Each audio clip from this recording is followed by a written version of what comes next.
Hey everybody, it's just me here again. We got Bob's with me.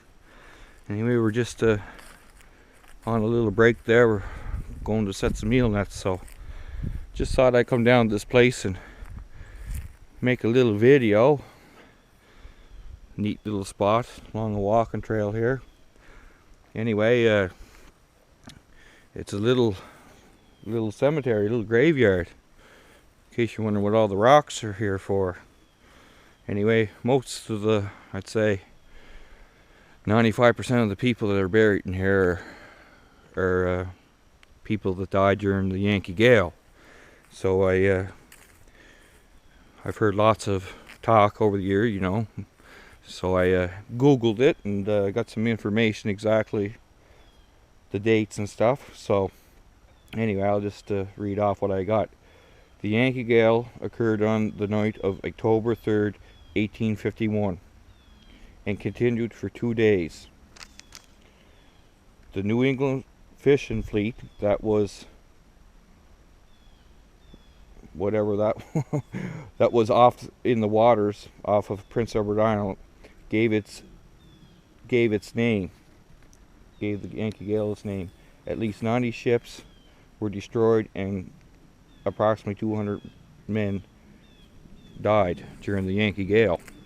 So yeah, it was the New England fishing fleet was up here, and they were probably up here fishing codfish and mackerel, and I would imagine they were local fishermen would go out to them and sell what they had too, right? So it's a pretty neat little piece of history. There's several of these little graveyards along the north shore of Prince Edward Island. I knew this was in here for quite a few years. I know of another one just down the shore a few miles where a lot of sailors washed in on the shore, right? Anyway, the local people, farmers and settlers, you know, at that time they went along the shoreline all along the coast with horse and wagons and picked up the bodies and made little cemeteries like this one. And not too much money back then, so I mean, the best they could do was use rock, right, Island sandstone. And some of them kind of look like there might have been some engravings in them, but I don't know. So everywhere where there's a rock, somebody was buried. So it kind of looks like a bit of a mass grave of some sort. Anyway, that's what they done. Yeah, it was a fairly big storm. And these the Yankee ships that were up off here weren't little boats by no means. You're talking some big wooden schooners, big sailboats, you know, probably 150 feet long, however wide. So yeah, the locals, this is inside the national park here in Brackley Stanhope area. So it was farmland. This was all farmland at one time, until they either bought the land from the residents or took it from them. That's how it usually works. But yeah, there's a few settlers in here. Just some of these here, you know, some of these. I think the earliest one was, what's that one, 1811, Bob?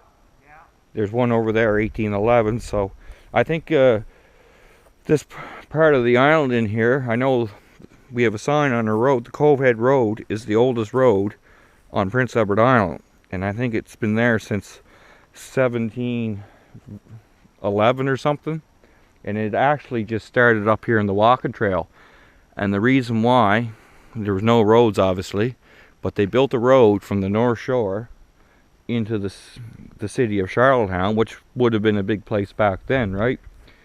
And you know, it was just a horse and buggy road. I can see it up here. I know where it's at. I'll make a video someday.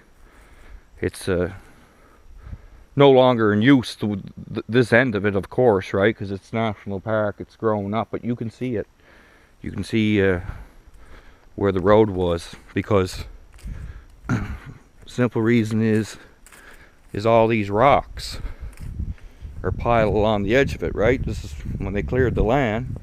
The land in here through these walking trails is just as flat as can be. I'd say all these trees that are growing up here are white spruce, because this is what grows up in old farmland. But if you can see in there, that land's pretty damn flat, right? Anyway, I'll make another video here in the next day or two when I get a chance, up there where the old road run in. So I'd say the biggest reason for that road running from the North Shore, and of course right Dalvey is right here, was not to go to town to buy milk. It was the rum running going on, and the Yankee ships coming up in here, and you know, and lugging kegs, floating kegs in the shore, and local fishermen going out and getting kegs, eh? So this is pretty neat. They built they cleared this little spot here, and they gathered up all the rocks, and they made a little rock fence. So, you know, this has been here for 200 years. But you see a lot of these rock fences up in through this here walkway, because the land hasn't been disturbed here since this became a national park in the 60s. I'm just gonna go over here. I don't want to make this video too long. It's just a little thing going on. Over 160 years of history. First settlers, the 1880s, they worked long and hard, curving farmland. Pioneers buried here. American sailors rest here too. Brought to a quick death in the Yankee Gale of 1851. This savage autumn storm wrecked their ships and cast the men on the sands of the North Shore. Yeah. So this one's French, so I guess it must have been a massive storm, you know. There's some, I never wrote the names of some of the ships down, but they're very famous ships. You know, there's the Marco Polo, there's, they just not coming to my head right now, but there is some famous wooden schooners that went down off the shore here, and today they're still there. They're not in very good shape, but they're in deep enough water that the water's cold and the worms are not eating away at the ships, right? So there's divers that go down on these ships all the time, and actually some of the anchors have been drugged to ashore, you know, and been taken in. There's been this big anchors, I mean big, probably 3, 4, 5,000 pound anchors. But yeah, every rock is a sailor. And like I said, the whole North Shore of PEI, and then down around the eastern end of PEI, a lot of ships were lost there too that night. So 200 ships, or close to 100 ships and 200 men. You know, a lot of them are lucky to survive, right? And just what I was reading up, the ones that did survive, the